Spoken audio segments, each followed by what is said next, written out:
to talk about what happened in the chamber. He's just stepped out of the Senate because I saw him on my TV contributing to the debate. But James Paterson joins us. He is a senator for Victoria, Liberal senator.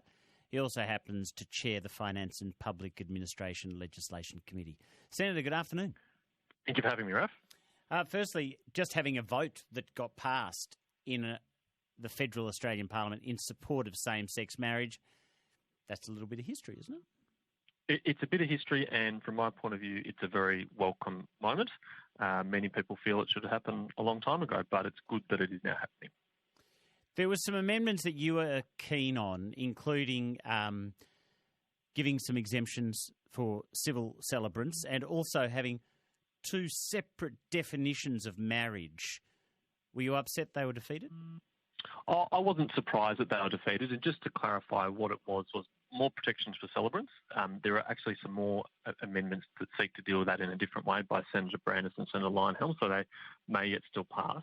And not two separate different definitions of marriage, just one definition of marriage, but not deleting the existing reference to marriage between being a man and a woman, but adding to it a new definition that it's also between two people, so that gay people will be allowed to get married, had this amendment passed, but the symbolic importance that a lot of Australians put on the traditional definition of marriage doesn't need to be removed in order to achieve that. So, well, in my mind, that's two definitions. But either way, that your proposal, is it possible that could be inserted in the law once it goes through the House of Representatives? Yes, the House of Representatives has the same opportunity to consider the bill as the Senate has, and the same opportunity to move amendments. It will depend, whether they do that or not, I think will depend on what bill makes its way out of the Senate and which amendments pass in the Senate. So it is still a live option then for the Parliament to have two definitions of marriage in the one law? Well, it's up to the Parliament to do anything it wishes to the bills, and I can't preclude my House colleagues from what they might do on that. Do you think that'll happen? It just seems to go against the vote, the 60% vote, that's all. Well, the vote was, should we change the law to allow same-sex couples to marry? And this would be a change to the law that would allow same-sex couples to marry. So I think it very much fulfills the spirit of the vote. It's not more discrimination? I don't think so, Rafa. As you may know, but I'm not sure if your listeners do, I voted yes, and I've been a long-term advocate of changing the law to allow same-sex couples to marry. But in doing so, we don't need to abolish the existing definition as well. When might it be law? When will the whole debate be over, do you think? Well, I expect the Senate will finish dealing with it this week, and it will then go to the House next week when they return. If they make no further amendments and they just pass the Senate version, then it will be law as soon as it gets to the Governor-General's desk to be signed. But if they make further changes, it will have to come back to the Senate at some point for us to agree to those changes. But I think in reality it's going to be pretty quick in the next couple of weeks. So people could get married by the end of the year, couldn't they? That would be my hope, and I think that's a reasonable expectation, yes. Look, 1300 222 774 is the phone number. James Paterson, Liberal Senator of Victoria, he was pushing for some amendments. They did not succeed. Who knows what will happen in the House of Representatives. While I have you, Senator, if I could just ask about the on-again, off-again inquiry into the banks. Looks like the National Party are okay with contradicting the government on this. Are you comfortable with that? I will answer that, but just before I do, Raf, I should point out the Senate's only considered one amendment so far. Okay. I have 4 more amendments that I'm moving with Senator David Fawcett. And that's other about same-sex marriage. Yep, sure. Yeah, that's right. Sure.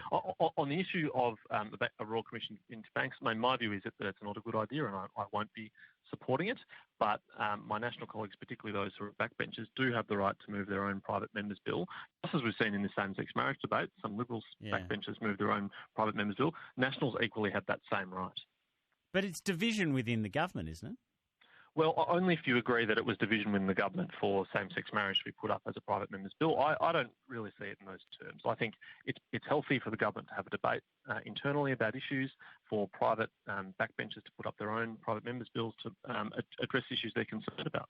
But Barnaby Joyce says he's fine with the Commission of Inquiry going ahead. In fact, he says it's, quote, most likely.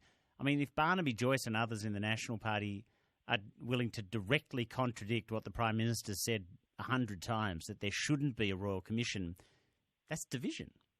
Well, the government's position is that there should not be a royal commission, and that would mean that a member of the cabinet would be bound by the government's decision as long as they want to remain a member of the cabinet.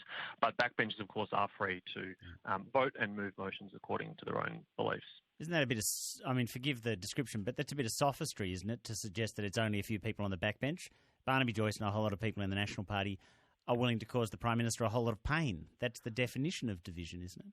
Well, Barnaby has the rare distinction of being a leader of the National Party outside the Parliament at the moment and not in the ministry and the cabinet. So I think we'll give him a little bit more leeway during his by-election campaign. But certainly if he returns and becomes Deputy Prime Minister again and a minister in the government, then he would be bound to support the government's position on issues in the Parliament. But any of his backbench colleagues are free to do as they wish. So it doesn't sound like it's hunky-dory inside the government on this issue, but you're making it sound like we should believe that everyone's friends. Then it doesn't sound like everyone's friends. Well, Raf, people can be friends and disagree on a policy issue. In fact, it happens in the Labor Party too. They're just not as public about it sometimes. I don't think that's actually being honest with the Australian people. I think we should be honest and say, yes, on some issues, like a Banking Royal Commission, there are Liberals and there are Nationals who have different views on that. That's okay. And I think we should treat the Australian public as adults and be honest about that. Isn't it honest to say the Prime Minister's leadership's in significant trouble and this is like throwing more arrows at him when he's down? That's actually what's happening, isn't it? My assessment from talking to my colleagues is that the Prime Minister's leadership is not in danger, that it is secure, that no one wants to go through a leadership change and there's no appetite for it among my colleagues. Just a final question. Do you care what Triple J plays on Australia Day? They've shifted the Hottest 100. Do you care?